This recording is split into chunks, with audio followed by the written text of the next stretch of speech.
Good morning student, welcome to EduFly JEE NEET. मेरे प्यारे बच्चों, 17 मार्च इवनिंग सेशन पेपर का complete discussion करने चल रहे हैं।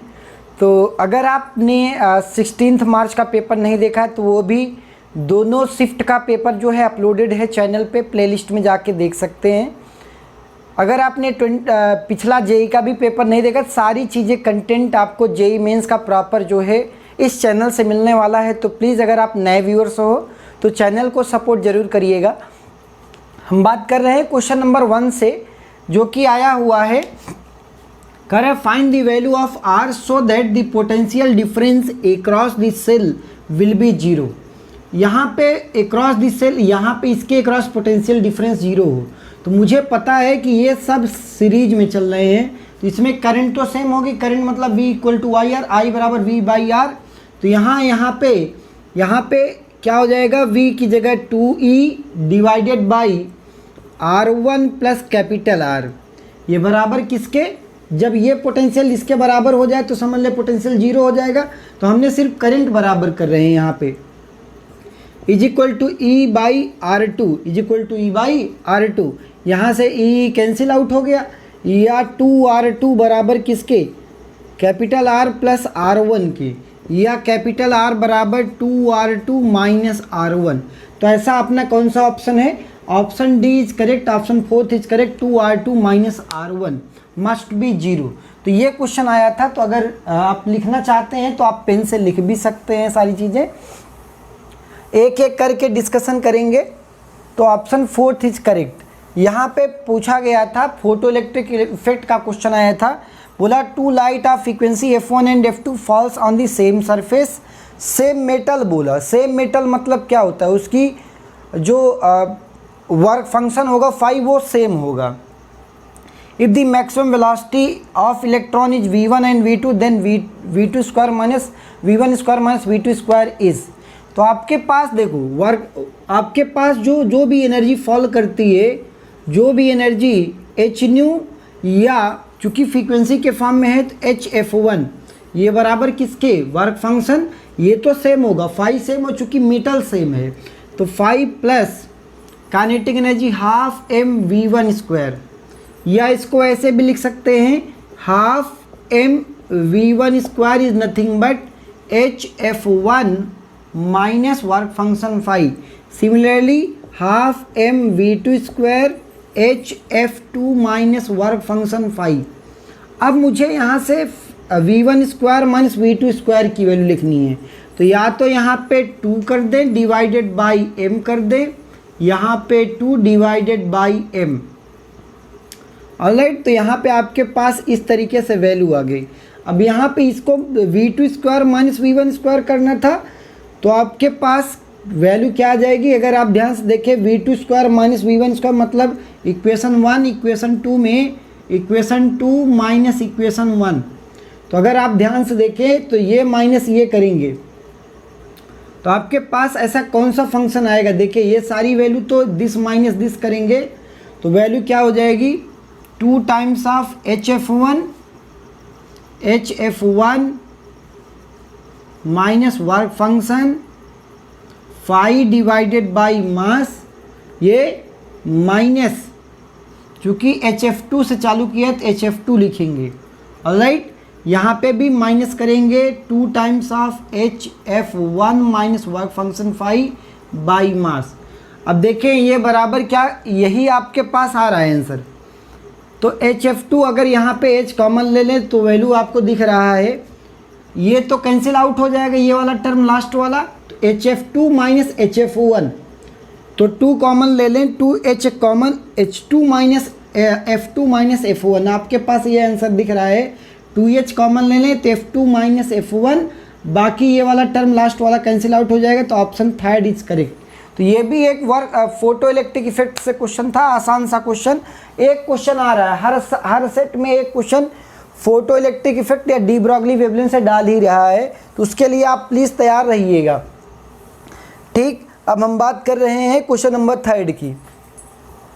क्वेश्चन नंबर 3 क्या बोल रहा है कि एक डिस्क है, क्या है, सेमी सर्कुलर डिस्क, या जिसका सेंटर ऑफ मास दिया है XR/3π प्लस XR/3π। तो ये बोल रहा है x की वैल्यू क्या होगी। मुझे पता है सेमी सर्कुलर डिस्क का जो सेंटर होता है यहाँ पे होता है, ये वैल्यू आपको पता है, ये वैल्यू होती है 4R/3π। यहाँ पे भी ये वैल्यू होती है 4R/3π। Which option is correct, आप ये दोनों मैच करें तो x की वैल्यू क्या आ रही है, x बराबर 4 आ रहा है। डायरेक्ट आपको ये सबसे आसान फार्मूला बेस्ड क्वेश्चन था। 4R/3π आपको पता होगा सेमी सर्कुलर डिस्क का सेंटर होता है, ठीक है।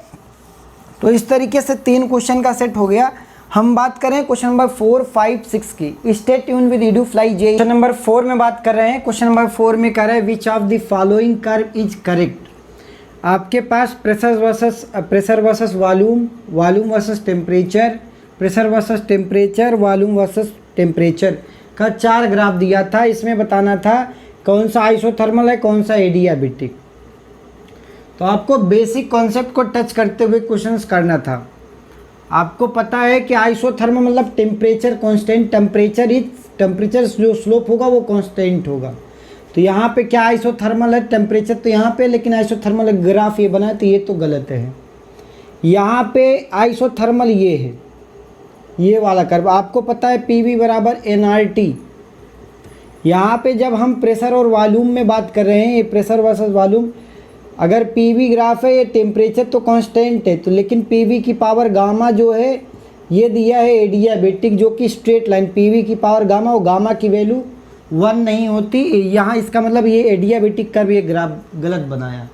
तो ये 2 तो गलत है। तीसरे पे आ जाते हैं, ये आइसोथर्मल दिया है, आइसोथर्मल इज़ द करेक्ट। यहाँ पे टेम्परेचर दिया है तो आइसोथर्मल का स्लोप ये दिया है, ये भी सही है। और PT ग्राफ में अगर देखें, PT ग्राफ में PV की पावर गामा होता है, जो कि कर्व पाथ आएगा, जो कि कर्व पाथ दिया भी है एडियाबेटिक। तो ऑप्शन सी ये भी सही है। यहाँ पे बात करें तो यहाँ पे वॉल्यूम टेम्परेचर दिया है, तो टेम्परेचर आइसोथर्मल दिया है तो ये तो सही है। और VT कर्व जो है ये भी कर्व्ड आएगा तो ये भी सही है। ऑप्शन C और D इसमें दोनों सही थे, ठीक है। तो उसमें ऑप्शन कोई एक दिया था C एंड D बोथ, तो both option will be correct answer, ठीक है। तो अब बात करते हैं क्वेश्चन नंबर आपके पास 5 से। इसमें कह रहा है कि a ball is drop from the height of 5 metre, whenever it strikes on the surface it rebounds back कितना टाइम्स, 88 डिवाइडेड बाई 100 टाइम्स। टप्पा खाते हुए टप टप टप टप टप कितना बार, 88/100 times of the previous height, ठीक। Find the average speed of the ball. तो एवरेज स्पीड के लिए हमें क्या करना पड़ेगा, total distance travel divided by total time. अब total distance travel divided by total time, और टोटल डिस्टेंस ट्रेवल का फार्मूला होता है h into 1 plus E² upon 1 - E² divided by total time का फार्मूला होता है √2h/g 1 प्लस E अपान 1 - E। यहाँ पे एक बात बोला है कि 88 टाइम्स मतलब 0.88 टाइम्स जो है प्रीवियस हाइट का ये रिबाउंस हो रहा है। तो आपको E की इनडायरेक्टली E की वैल्यू दिया है। तो यहाँ पे आपको बस ये डिवाइड करना था, तो वैल्यू क्या आ जाएगी, ये वाला अंडर रूट में ही रहेगा, √g डिवाइडेड बाई 2। एक यहाँ पे h दिया है तो h/√2 यहाँ पे आ जाएगा। अब इसमें बहुत सारी चीज़ें कैंसिल आउट हो जाएंगी, तो ये वैल्यू 1 प्लस E अपान 1 - E का होल स्क्वायर, ठीक। अब यहाँ पे आपको E² दिया है, E² बराबर 0.88 E² है। तो यहाँ पे आपके पास E² की, यहाँ पे E² ये वैल्यू कितना हो जाएगा, देखिए क्या चीज़ कैंसिल आउट होगी, 1 प्लस E 1 - E। अगर इसको कैंसिल आउट कर दें यहाँ पे तो 1 प्लस E का होल स्क्वायर इंटू 1 - E अपान 1 plus E into 1 - E into 1 plus E। तो एक 1 - E कैंसिल हो जाएगा, 1 - E कैंसिल हो जाएगा, और ये 1 प्लस E का होल स्क्वायर बचेगा। तो ये ई स्क्वायर की वैल्यू दिया है, तो under root of g h by 2 1 plus e का होल स्क्वायर। अब ये 1 प्लस ई का होल स्क्वायर ये दिया है। अब ई स्क्वायर की डायरेक्ट वैल्यू दिया है ये, तो यहाँ पे अंडर रूट ऑफ जी की वैल्यू 10 रख लेंगे, इंटू एच की वैल्यू दिया है 5 मीटर हाइट पे, divided by 2 1 plus e square की value 0.88 divided by 1 plus under root of 0.88 का होल स्क्वायर। अब इसको अगर सॉल्व करेंगे then you will get 2.5 metre. तो ये भी थोड़ा सा क्रिटिकल क्वेश्चन था, मतलब इतना इजी नहीं कर सकते, अगर आपको फार्मूले नहीं आते तो आप ये वाला क्वेश्चन नहीं कर सकते थे। तो जो क्वेश्चन अब आ रहे हैं वो थोड़े से टफ आ रहे हैं, ये बात याद रखें। अभी तक आसान क्वेश्चन आ रहे थे, जो इवनिंग शिफ्ट है स्पेशली इवनिंग शिफ्ट वाले बच्चों के लिए थोड़े से पेपर टफ आ रहे हैं। तो मेरे प्यारे बच्चों एक क्वेश्चन नंबर 6 देखते हैं। यहाँ कह रहे हैं एक solid sphere goes from starting point here and up to maximum height and it return back in the same position with velocity. Initial velocity दिया था, मास दिया था, radius of the solid sphere दिया है, थीटा 30 डिग्री दिया है, T की value बतानी है। तो आपको पता है एक्सेलरेशन पहले निकालना पड़ेगा, कितने से ये एक्सेलरेट हो रहा है। फाइनली जी साइन थीटा आपने पढ़ा होगा, G sine theta 1 plus K square by R square, ये है फार्मूला। अब मुझे पता है कि सॉलिड स्फीयर का केस है। सॉलिड स्फीयर मतलब क्या होता है, K square by R square 2/5 M R square, ये बराबर M into K square, M cancel, तो K square by R square की वैल्यू 2/5। तो यहाँ पे वैल्यू रख दें जी साइन ऑफ 30 डिग्री, जी की वैल्यू 10 रख दें अपान 1 plus K square by R square 2/5। तो ये वैल्यू कितनी, ऊपर हो गया 5, नीचे 7/5, 5 5 2 7 7/5, ऑल राइट, 5 5 कैंसिल हो जाएगा, नहीं 5/7 5/7/5, तो ये वैल्यू कितना 25/7, ये एक्सेलरेशन आया। अगर एक्सेलरेशन आ गया तो एक बात बताओ, net displacement of the object क्या पूछ रहा है, 0 है। यहाँ से गया यहाँ पे, फिर यहाँ से यहाँ आया, तो आपको पता है कि s बराबर होता है ut minus half A T square minus half A T square. अब मुझे समय पूछ रहा है, s final displacement 0, initial velocity 1, समय दिया है, समय पूछ रहा है मुझसे, ठीक है। माइनस हाफ इंटू ए की वैल्यू 25/7 इंटू टी स्क्वायर, तो यहाँ से एक टी तो उड़ जाएगा, ये बराबर में लग जाएगा, तो ये वैल्यू कितनी हो जाएगी, टी की वैल्यू क्या हो जाएगी 14 डिवाइडेड बाई 25 बराबर टी। तो यहाँ पे टी की वैल्यू यही आ जाएगी, कितना 45/25, 14 डिवाइडेड बाई 25। तो मुझसे इस क्वेश्चन में यही पूछा गया था, ऑलराइट, कि कितना समय लगेगा उसको जो है नीचे आने में। तो ये भी ऐसे बोले काइनेमेटिक्स का यूज करते हुए, इक्वेशन ऑफ मोशन का यूज करते हुए आपको रोटेशन मिल गया, वहाँ पे सारी चीज़ें निकलवाई। क्वेश्चन नंबर 7 8 9, यहाँ पे क्वेश्चन नंबर 7 में क्या बोल रहा था, मैच दी फॉलोइंग कॉलम, तीन कॉलम दिए थे, column A column B, 2 column थे। प्योर कैपेसिटिव सर्किट, बी में प्योर रेजिस्टिव सर्किट, सी में प्योर इंडक्टिव सर्किट। और आपको अच्छे से बताया था कि I lag by voltage, current lag by voltage by π/2, voltage lag by current π/2, और वोल्टेज और आर सेम फेज में होते हैं। तो सर वोल्टेज और आर तो सेम फेज में है, और आपको पता है कि अगर ये वोल्टेज का लैग और लीड वाला कॉन्सेप्ट बताया था, जो यहाँ पे VC होती है, this is voltage lag by current in case of capacitive circuit. तो capacitive circuit, pure capacitive circuit में जो वोल्टेज है, voltage lag by I, voltage lag by I by π/2। तो ए का सेकेंड, बी का थर्ड, ए का second, B का third और सी का फर्स्ट। तो सी का फर्स्ट ऑप्शन अपना बी ऑप्शन सही हो जाएगा। डायरेक्ट AC का क्वेश्चन था, वो भी फेज लैग पे। अगर आपको ये बेसिक चीज़ें पता है तो आप ये क्वेश्चन आराम से बना ले गए होंगे।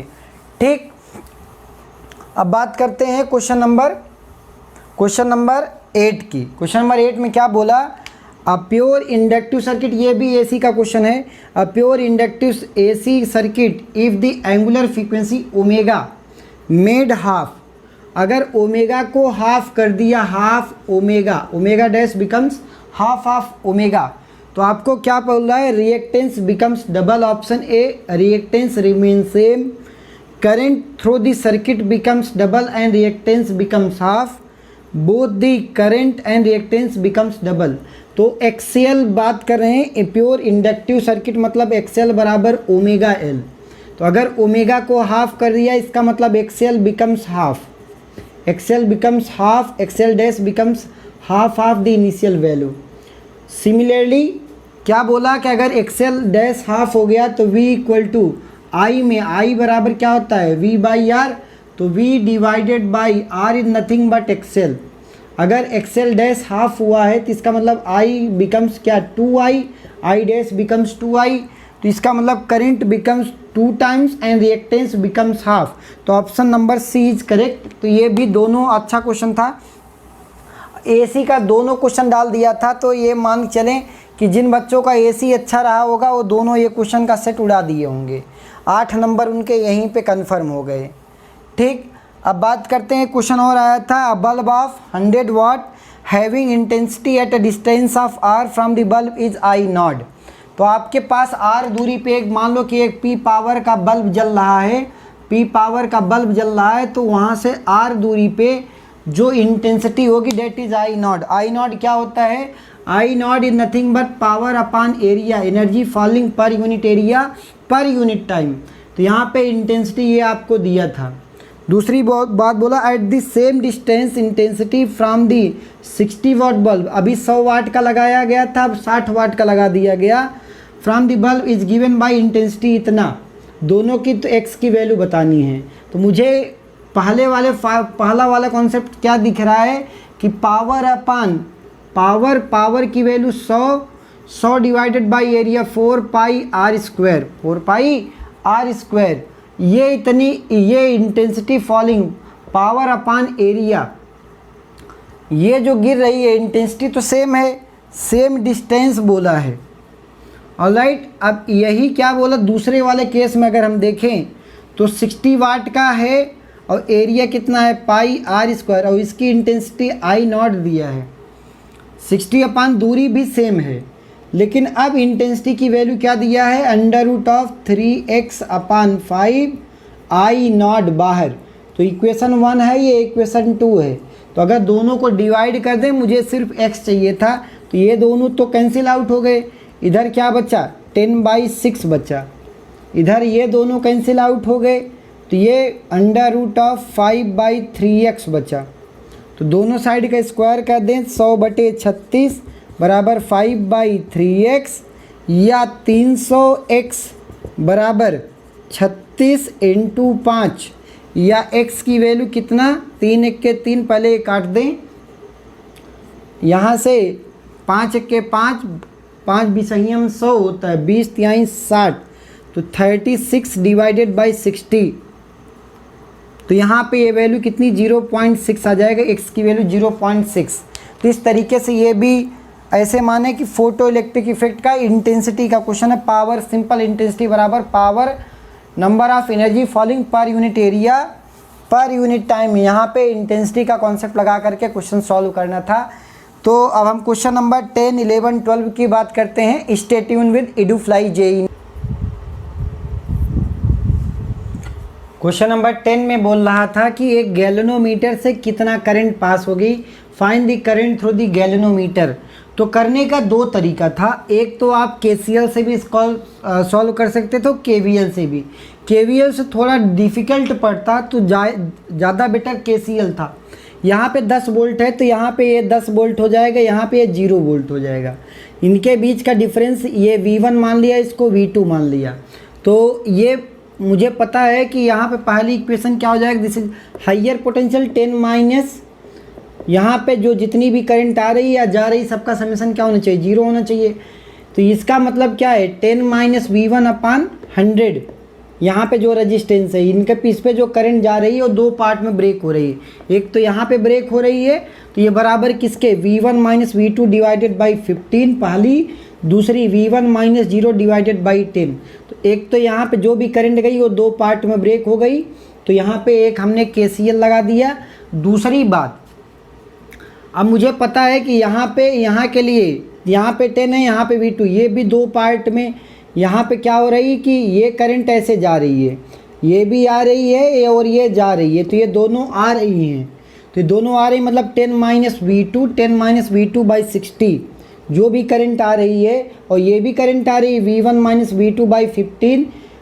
ठीक, ये दोनों आ रही हैं बराबर मिल करके ये जा रही हैं 0 वोल्ट है, ये V2 है, तो V2 माइनस 0 बाई 5, तो V1 V2 दो ही अननोन है, तो V1 V2 जैसे ही सॉल्व करेंगे तो क्या कर लेना था V1 माइनस V2 बाई 15, तो आपको करंट की वैल्यू मिल जाती 8.6।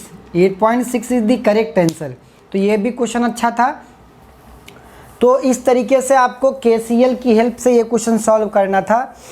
ऑलराइट, अब हम बात करते हैं क्वेश्चन नंबर 10 की, क्वेश्चन नंबर 11 की। 11 में क्या बोल रहा है, V equal to V nought plus G T plus F T square at T equal to 0 x equal to 0 find displacement after 1 second. तो आपको वेलोसिटी से डिस्प्लेसमेंट आपको पता होगा v nothing but ds by D T, या ds बराबर क्या हो जाएगा v dt, इंटीग्रेट करना है। तो मुझे टोटल डिस्प्लेसमेंट चाहिए था ds, टोटल इसका इंटीग्रेशन ऐसा जाएगा, v की वैल्यू दिया है v nought plus G T plus F T square into D T, zero से लेके टी तक, बस इंटीग्रेट करके वैल्यू क्या आ जाएगी v not T plus G T square by 2 plus F T cube by 3।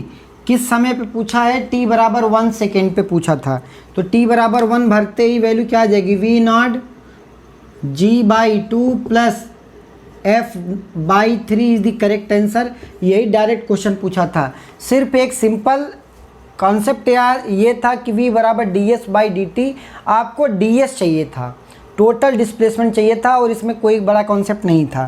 तो ये एक आसान सा क्वेश्चन आया था जो कि बेसिक काइनेमेटिक्स से क्वेश्चन था। बात करते हैं क्वेश्चन नंबर 12 की। 2 identical masses attached with spring of spring constant K1 and K2 are in SHM separately, the maximum velocity of the both the masses are same. मतलब मास की value same दिया है, the ratio of amplitude पूछ रहा है, तो amplitude का मतलब दोनों की वेलोसिटी सेम दिया है ना। Maximum velocity of the both the masses will be same, मतलब A1 ओमेगा 1 बराबर A2 ओमेगा 2, इसका मतलब A1 अपान A2 बराबर क्या हो जाएगा ओमेगा 2 बाई ओमेगा 1। अब ओमेगा स्क्वायर बराबर m by K, omega square बराबर m बाई के, तो ओमेगा बराबर क्या under root of m by K, या ओमेगा 1 अपान ओमेगा 2 बराबर under root of K2 by K1। मुझसे यहाँ पे पूछा ओमेगा 2 बाई ओमेगा 1, तो अंडर रूट क्या हो जाएगा under root of K2 by K1। यहाँ पे omega K1 by K2, this is K1 by K2, तो which option is correct, under root of K1 by K2 is the correct answer. Basic SHM का question था, basic एकदम basic, कि जो velocity होता है डेट इज ए ओमेगा, एकदम basics को टच करता हुआ क्वेश्चन था SHM का। बात करते हैं question number 13, 14, 15। Stay tune with question number 12 में एक करेक्शन है, ओमेगा बराबर होता है ओमेगा स्क्वायर बराबर K बाई M होता है, तो ओमेगा 1 अपान ओमेगा 2 का जो रेशियो आएगा that is under root of K1 upon K2। तो उसको करेक्शन को सही कर लेंगे क्वेश्चन नंबर 12 में, ठीक है। तो ऑप्शन थर्ड इज करेक्ट हो जाएगा उसका। अब बात करते हैं क्वेश्चन नंबर 13 की। कह रहा है a polytropic gas has 2 vibration degree of freedom then Cp बाई CV, मतलब गामा की वैल्यू पूछ रहा है। अब आपको बताया था सुबह मॉर्निंग शिफ्ट में एक यही क्वेश्चन आया था, बस यहाँ पे 28 या 24 दिया था डिग्री ऑफ फ्रीडम। तो आपको DOF के बारे में पता है, 3 वाइब्रेशन, 3 ट्रांसलेशनल 3 रोटेशनल प्लस 2 कितना दिया, 2 वाइब्रेशनल, तो वैल्यू कितना 8 आ जाएगी, F इक्वल टू 8। अगर F इक्वल टू 8 आ गई तो गामा बराबर आपने पढ़ा 1 + 2/f, तो 1 + 2/f बराबर 8, तो 1/1/4, तो 5/4। 5/4 मतलब विच option is correct, option first is correct. ठीक है, तो यही सेम क्वेश्चन आया था, बस उसमें डिग्री ऑफ फ्रीडम वाइब्रेशनल की 24 दिया था सुबह वाले पेपर में। ठीक है, तो इस वजह से कह रहे हैं कि पेपर जरूर देख के जाए। ठीक है, क्वेश्चन नंबर 14 में क्या बोल रहा है, in an oscillatory system find the equation of displacement with respect to time if the total distance between two stream is 6 centimetre. Two stream मतलब कि इनके बीच की दूरी जो है वो 6 सेंटीमीटर है। तो अगर 6 सेंटीमीटर है तो एक साइड कितना हो गया, 3 सेंटीमीटर, मतलब एम्पलीट्यूड की वैल्यू आ गई कितना, 3 सेंटीमीटर। ऑलराइट, दूसरी बात बोला the frequency of oscillation is 245, तो ओमेगा निकाल देंगे, ओमेगा बराबर 2πf, 2π f की वैल्यू कितना 245, तो ये वैल्यू कितना 2 दूनी 4, 45 दूनी 90, 490 पाई। 490 पाई को लिखा जाएगा 1.35 1.53 10⁻3।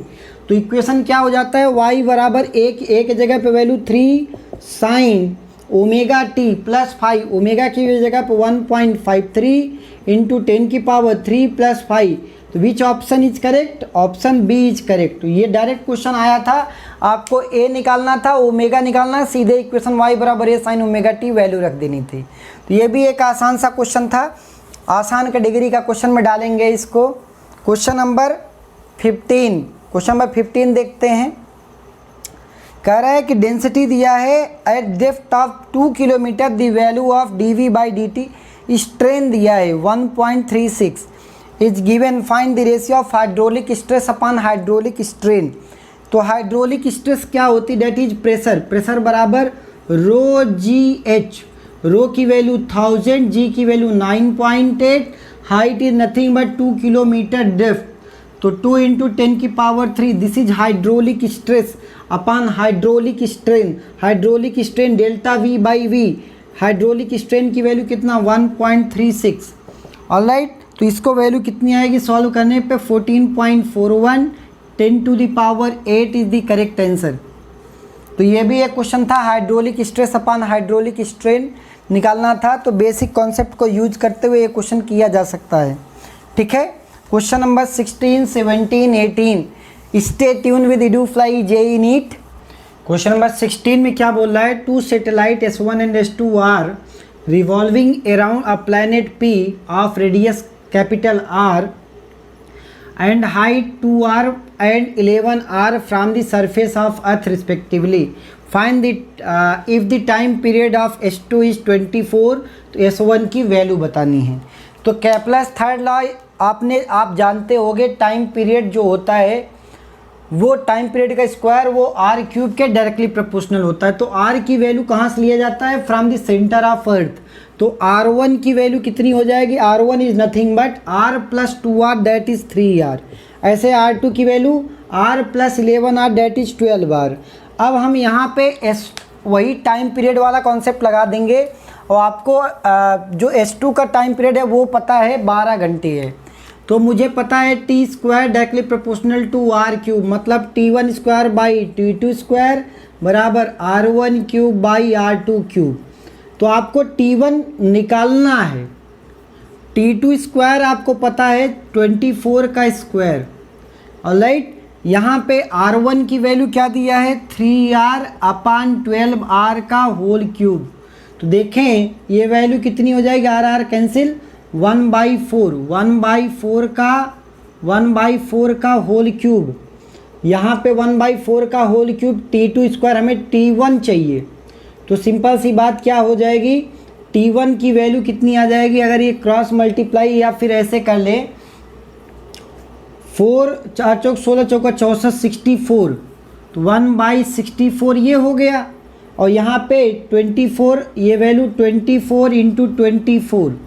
ऑलराइट, तो ये बराबर t² के। तो अगर यहाँ पे देखें तो ये कैंसिल आउट होगा, ये 32 यहाँ से 31 नहीं 32 और ये 12, यहाँ पे 32 ये 12, फिर यहाँ पे ये 6, यहाँ पे ये 6, यहाँ पे 16, ठीक है। अब यहाँ पे 16 आ गया, 6 चौक 24, यहाँ पे अगर आप इसको और थोड़ा सिंप्लीफाई कर लें तो टी स्क्वायर टी बराबर कितना आ जाएगा, यहाँ पे 36 आ जाएगा। अगर यहाँ पे देखें तो ये वैल्यू 3, ये वैल्यू 8, 8 तिरिक 24, 3 तिरिक का 9, ठीक है। ये वैल्यू 8 तिरिक 24, 3 और 6 तिरिक 18, 9 टी स्क्वायर। तो टी की वैल्यू कितने घंटे आ जाएगी, 3 घंटे। टी बराबर कितना आ गया, टी स्क्वायर बराबर 9 आ गया। यस, टी स्क्वायर बराबर कितना आ रहा है, 9 आ रहा है ना। हाँ, टी स्क्वायर बराबर 9, तो यहाँ से वैल्यू कितना, टी बराबर कितना घंटे, 3 घंटे। तो ये भी एक आसान सा क्वेश्चन था। तो बात करते हैं सिंपल केपलर्स लॉ को। बेस केपलर का तीसरा नियम जो आपने पढ़ा है ना, T square directly proportional to R cube, उसी का कॉन्सेप्ट था। यहाँ पे देखें मैग्नेटिक फील्ड का एक क्वेश्चन आया है, इन्फिनिटी से आती हुई लाइन। मैंने आपको कितने क्वेश्चंस कराए हैं, इन्फिनिटी से आती हुई लाइन घूम करके फिर इन्फिनिटी को निकल गई। तो आपको पता है इन्फिनिटी जो है सेमी इनफाइनाइट वायर है, that is mu nought by 4 pi I by R, mu nought by 4 pi I by R.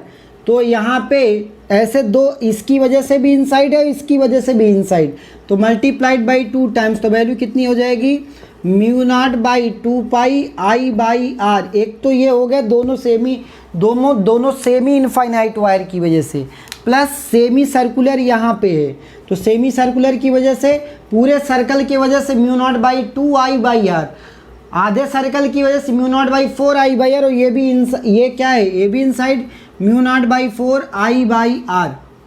तो आर के जगह पे ए है, यहाँ पे भी ए है, तो विच ऑप्शन इज करेक्ट। अगर आप देखें तो option 4 is correct, mu not I by 2 pi A plus mu nought by 4 I by A, mu nought by 4 I by A, option 4 is correct. ऐसे बहुत सारे क्वेश्चंस मैंने प्लेलिस्ट में कराए हैं, मैग्नेटिज्म का प्लेलिस्ट ओपन करके क्लास 12th की प्लेलिस्ट में, वहाँ पे सारी चीज़ें आप देख सकते हैं, बहुत सारे क्वेश्चंस कराए हुए हैं यहाँ पे। यहाँ क्वेश्चन नंबर 16 में क्या कह रहा है, E is equal to 2/5 E not plus 3/5 E not J cap. E not की वैल्यू दिया है, calculate the flux through YZ plane in an area of A. तो आपको फ्लक्स की वैल्यू क्या पता है, this is E not E into D S. E की वैल्यू आपको पता है 2/5 E not I cap plus 3/5 E not J cap multiplied by D S. D S surface area 4 दिया है, तो ये वैल्यू कितना, वो भी सिर्फ आई कैप में, यहाँ पे आई डॉट प्रोडक्ट है, तो आई कैप में उसी प्लेन में है, तो ये वैल्यू 4 2 जा 8, 8/5 ई नॉट, बाकी ये वाला 0 हो जाएगा। 8/5 ई नॉट की वैल्यू दिया है क्वेश्चन में 4 × 10 की पावर 7, तो ये वैल्यू कितनी 1.2, 12 चौका 12 अट्ठे 96, 9, यहाँ पे वैल्यू कितनी आएगी, 4 दूनी 8, 4 2 जा 8, 8/5 4 × 10 की power 5। Yes everything is okay, yes point, this is 0.8 आएगा, दिस इज 0.8। तो 8 8 64, 64 वाला आंसर सही है, option A is correct. 64 10⁶ is the correct answer. तो ये भी क्वेश्चन आया था, न्यूटन मीटर स्क्वायर पर कूलम। तो question number 16, this question is from Gauss law से क्वेश्चन था, ई डॉट डी एस, ठीक है। Question number 17 18 19, stay tune with EduFly JEE NEET. Question number 17 में ये ए दिया था, ये बी दिया था। अगर ये ए है तो ये भी ए, ये बी है तो ये बी। दोनों एंड गेट में यहाँ पे गए, तो यहाँ पे वैल्यू क्या आ गई, ए इंटू बी आ गई एंड गेट में। यहाँ पे और गेट में जा रहे हैं तो ए प्लस बी आ जाएगी। एंड गेट के बाद यहाँ पे क्या हो गया, ए इंटू बी का बार हो गया, क्योंकि नॉट गेट में गया। अब नॉट गेट में लगने के बाद ये फिर एंड गेट में जा रहा है, तो एक तो हो गया ए प्लस बी इंटू बी का होल बार। तो ये कैसे आएगा, अब इसमें 4 ऑप्शन दिए थे, कह रहा है फाइंड द इक्विवेलेंट गेट बताना था। तो ए प्लस बी इंटू यहाँ पे डिमॉर्गन्स थ्योरम लगा देंगे, तो A bar into B bar, A bar plus B bar. तो अगर मल्टीप्लाई करें तो A bar plus A B bar plus B A bar plus B B bar. A bar की वैल्यू, ये वैल्यू क्या हो जाती, A into A bar value 0, B into B bar क्या हो जाएगा 0, सिर्फ आएगा A bar B plus A B bar, जिसका वैल्यू होती है क्या होती है, एक्सऑर गेट होती है। कौन सा होती है, XOR gate, A B bar plus B A bar, XOR gate. ठीक, क्वेश्चन नंबर आते हैं, क्वेश्चन नंबर 18। क्वेश्चन नंबर 18 यहाँ पे कह रहा है in which series hydrogen spectrum wavelength lies in the visible region. तो विजिबल रीजन की जो वेवलेंथ होती है वो कितना 4000 से लगा करके 4000 एंगस्ट्रॉम से लगा करके कहाँ तक होती है, 7500 एंगस्ट्रॉम तक, 7500 या 7800 एंगस्ट्रॉम तक होती है। तो जो बाल्मर सीरीज होती है इसकी जो वेवलेंथ लाई करती है वो इसी रीजन में लाई करती है। तो option B is correct. Alright, तो ये भी आसान सा क्वेश्चन था एटम से। बात करते हैं question number 19। A damped SHM amplitude becomes 12 metre to 6 metre in 2 minute. Time भी दे दिया 2 मिनट में। Mass of the body is 1 kg। Find damping coefficient B पूछ रहा है। तो आपको पता क्या है, आपको पता ये है A equal to A not E की power minus B T by 2m, B into T by 2m, ये फार्मूला होता है। अगर ये ए क्या होता है, amplitude at any instant of time. ये क्या है, दिस इज मैक्सिमम एम्पलीट्यूड। तो यहाँ दिया है 6, यहाँ दिया है 12। दिस इज ई की पावर बी इंटू टी की वैल्यू, ये 6 होने में कितना मिनट लग रहा है, 60 कितना 2 मिनट। 2 मिनट मतलब 60 second, 120 second divided by 2 into mass. Mass की वैल्यू क्या दिया है, 1 किलोग्राम दिया है। तो ये पता है मुझे ये वैल्यू कितनी हो जाएगी 60। तो यहाँ पे ये वैल्यू 1/2 बराबर ई की पावर माइनस बी इंटू 60 या 2 बराबर ई की पावर बी इंटू 60। ठीक, दोनों साइड ln ले लेंगे तो ln ऑफ 2 बराबर b इंटू 60। तो b बराबर ln2 डिवाइडेड बाई 60। तो ln2 divided by 60 option A is correct. ln2 divided by 60 kg पर second is the correct answer. तो ये भी डैम्ड ऑसिलेशन का चाहे एम्पलीट्यूड बेसिक क्वेश्चन पूछे चाहे एनर्जी बेसिक क्वेश्चन पूछे, इसी तरीके से फंक्शन होता है। जैसे a equal to A not E की power minus B T by 2m होता है, वैसे ही एनर्जी का भी फंक्शन होता है E equal to E not E की power minus B T by 2m। तो एनर्जी का भी क्वेश्चन आ सकता है जैसे एम्पलीट्यूड का आता है। तो stay tune with EduFly JEE NEET. हम बात करेंगे क्वेश्चन नंबर 21। क्वेश्चन नंबर 21 में क्या बोल रहा था कि इस तरीके से एक डायग्राम बनाया था। ये कैपेसिटर C1 है, ये C2 है। बोला है initially S1 and S2 both are open, both switch are open. S1 is close after long time, S1 is open. S1 पहले क्लोज करके फिर S1 को ओपन कर दिया, देन S2 क्लोज्ड, फिर S2 क्लोज किया। फाइनली इनके बीच में क्या हो जाएगा, कॉमन पोटेंशियल जब इस्टेब्लिश हो जाएगा, कॉमन पोटेंशियल क्या हो जाएगा, C1 into C2 by C1 plus C2, मतलब 2 इंटू 8 अपान 2 प्लस 8। तो वैल्यू कितना, यहाँ पे C1 C2 ये वैल्यू कितनी आ जाएगी, C1 into C2 divided by C1 plus S1 close किया गया था, ये ओपन है तो सिर्फ यही चार्ज होगा। तो टोटल चार्ज किस पे जाएगा, इस पे जाएगा। तो 20 तो चार्ज चला गया, 10 इंटू 2। अब जैसे ही इसको ओपन कर दिया गया, इसको क्लोज कर दिया गया, तो ये दोनों क्या हो गए पैरेलल में। तो ये C1 प्लस C2 मतलब ये 10, तो कॉमन पोटेंशियल 2 आ गया। कॉमन पोटेंशियल अगर 2 आ गया तो इस पर चार्ज कितना जाएगा, इस पर चार्ज की मैक्सिमम वैल्यू पूछ रहा है कि find charge on 8 microfarad capacitor after long time. तो इस पे चार्ज की वैल्यू, कॉमन पोटेंशियल तो इसका 2 है, तो 8 दूनी 16, Q बराबर CV होता है। तो C की वैल्यू 8 इंटू V की वैल्यू 2, तो 16 माइक्रो वोल्ट का क्या हो जाएगा इसमें, 16 Q बराबर CV 16 माइक्रो कूलम्ब का क्या हो जाएगा, इसमें चार्ज जाएगा 16 माइक्रो कूलम्ब का चार्ज इसमें इस्टेब्लिश हो जाएगा। किसमें, 8 माइक्रो फैरेड वाले कैपेसिटर में। ठीक है, ऑल राइट। यहाँ पे बोला था ये फ्रिक्शन का क्वेश्चन आया था। A block of mass 1 kg is at rest of a rough surface न्यूएस की वैल्यू दिया F minimum to move the block. इसकी फोर्स की मिनिमम वैल्यू चाहिए थी so that it will move. तो हमने मान लिया कि एंगल ए थीटा बना रहा है तो इसका कंपोनेंट ब्रेक कर दिया। तो यहाँ पे mg नीचे लगेगा, नॉर्मल ऊपर, फ्रिक्शन फोर्स पीछे, नेट रिजल्टेंट इधर। ऑलराइट, तो मुझे tan फाई जो नेट फोर्स एंगल मेक कर रहा है नॉर्मल से फाई मान लिया। तो tan फाई बराबर न्यू इंटू म्यू एस या mu into N, this is friction force nu into N divided by N. तो ये न्यू एस के बराबर है। अगर tan फाई आ गया तो साइन फाई भी बता सकते हैं। तो साइन फाई tan फाई की वैल्यू क्या आई है म्यू एस, यहाँ पे 1, तो ये वैल्यू क्या हो जाएगी under root of mu s का स्क्वायर प्लस 1। तो tan फाई साइन फाई की वैल्यू क्या हो जाएगी परपेंडिकुलर अपान हाइपोटेन्यूज, तो mu s upon mu square plus 1। तो यहाँ पे बस लामीज थ्योरम लगानी थी। लामीज थ्योरम क्या, F upon force divided by this pi minus phi sine of pi minus phi, इनके बीच का एंगल, ये बराबर किसके एम जी अपान इनके बीच का angle sine 90 plus theta plus phi, 90 minus theta plus phi. तो यहाँ से एफ मिनिमम की वैल्यू आ गई M G sine theta upon mu minus.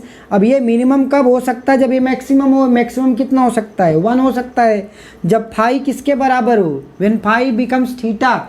तो एफ की मिनिमम वैल्यू आती है कितनी, M into G sine of theta. ठीक, M into G sine of theta. Mass की वैल्यू मुझे दिया है, जी भी पता है, तो एम की वैल्यू 1, जी की वैल्यू 10, साइन थीटा की साइन थीटा फाई दोनों बराबर है। तो 1/√2 व 1/√3 न्यूएस अपान न्यूएस स्क्वायर प्लस 1, तो 1/√3 का होल स्क्वायर प्लस 1। तो अगर इसको सॉल्व करेंगे then you will get the value of 5 newton. तो ये फ्रिक्शन का क्वेश्चन था। तो इस तरीके से जो क्वेश्चन नंबर अभी 23, 24 और 25, तो मेरे प्यारे बच्चों stay tune with EduFly JEE NEET 3 क्या आपको बोल रहा है कि find maximum force that a man can apply on the rope so that the block will not slip. ये ब्लॉक स्लिप ना करे, इसके बीच कोएफिशिएंट ऑफ फ्रिक्शन दिया है 0.5। एक आदमी खड़ा है जिसका जो मास दिया है वो मास दिया है 5 किलोग्राम का, 5 kg पे खड़ा है। तो ये क्या क्या लगाएगा, इससे खींचेगा तो एक टेंशन लगेगा T, नॉर्मल इस पे लगेगा। तो टेंशन और नॉर्मल तो इधर लग गए, mg नीचे लगेगा। इस पे क्या क्या लगेगा, एक तो mg लगेगा, इसका वेट, फ्रिक्शन फोर्स, और इसका आदमी का नॉर्मल लगेगा, ब्लॉक का वेट लगेगा नीचे। ठीक, तो कौन कौन से यहाँ पे T + n बराबर 40। तो यहाँ पे ये वैल्यू दिया क्या है वैल्यू, यहाँ पे वैल्यू क्या दिया है T + n। अच्छा, टेंशन जो है, ये जो टेंशन आ रहा है ये टेंशन इधर भी आ रहा है, टेंशन इधर, तो टेंशन बराबर फ्रिक्शन फोर्स। तो टेंशन बराबर फ्रिक्शन फोर्स बराबर म्यू बराबर n, एफ बराबर म्यू इंटू एन। और n क्या क्या इस पे आ रहा है, एक तो n आ रहा है प्लस mg आ रहा है इसका नीचे। तो n + mg 0.5 म्यू दिया है, n प्लस mg की वैल्यू 50, मास 5 है तो g की वैल्यू 10, तो n की वैल्यू 2t - 50। तो n की जगह क्या रख दिया 2t - 50 प्लस t बराबर 40, तो t बराबर 30। तो इसको कितने से खींचना चाहिए, 30 न्यूटन से खींचना चाहिए, so that this is the maximum force with which this block will not slip. तो एक क्वेश्चन ये आया था क्वेश्चन नंबर 23 में, आंसर कितना है 30 न्यूटन। कितना, 30 न्यूटन। लास्ट क्वेश्चन डिस्कस कर रहे हैं, क्वेश्चन नंबर 24। एक कैरियर वेव दिया है, इक्वेशन दिया है 25 sign of 2.5 10 to the power 10t, और मैसेज सिग्नल दिया है 5 sine 1.56 10 power 8t if it is amplitude modulated. Bandwidth पूछा है, तो बैंडविड्थ का फार्मूला होता है 2 टाइम्स ऑफ FM। FM मतलब इसका एम्पलीट्यूड, इसका फ्रीक्वेंसी, इसकी फ्रीक्वेंसी क्या है, अगर आपके पास ω/t, ओमेगा पता है तो फ्रीक्वेंसी आप बता सकते हैं। तो ये it is very easy question, 2 times of FM निकालना था। So this question is from communication system. So hope you understand well. सभी बच्चे जिनका आज एग्ज़ाम है 18 मार्च, उनके लिए wish you all the best. आप अच्छे से पढ़ाई करके जाएं और जितनी भी चीज़ें आपने पढ़ी हैं उतना सफिशिएंट है, उससे ज़्यादा पढ़ के अभी कुछ नई चीज़ नहीं पढ़नी है। सिर्फ फार्मूले बेसिस जो क्वेश्चंस आ रहे हैं वही करना है। इन डेप्थ 2-3 क्वेश्चन हैं, बहुत ज़्यादा क्वेश्चंस ऐसे हैं नहीं। फिजिक्स इजी आ रहा है कंपेरेटिवली, मैथ तो बहुत बुरा हाल कर दिया है। ठीक है, तो मेरे प्यारे बच्चों, wish you all the best. आज के लिए बस इतना ही। Thank you all of you and best.